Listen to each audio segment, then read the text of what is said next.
But Sam, thanks for joining us. I wanted to ask about temperament. A lot of people talk about temperament. A lot of trainers have to deal with these horses day in, day out. They want horses that are, I suppose, respectful, good to deal with. What's a sign of a good or bad temperament in these sort of horses? I guess being able to handle this situation is pretty important. I mean, they've come from a farm where they've got 5 or 6 of us, around them every day, to an environment like this where there's obviously a couple of hundred of us. It's all new. These guys actually have never been in this parade ring before.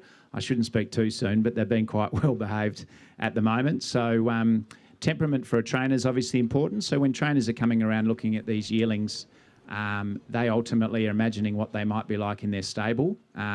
If a horse uses too much energy, before a race or after a race, or plays up at track work, it's obviously a risk to the staff, and makes it harder for horses to train. Some of these guys are colts and they might end up being geldings, so that is one sort of thing that trainers will think about. But ideally they want them to be able to behave well enough to walk out so they can assess them as a type. If they're playing up here, and I mean, you'll see some of even the quietest horses will play up if a train goes by or a pram goes by. It's all new to them, but temperament's certainly important from a buyer's point of view.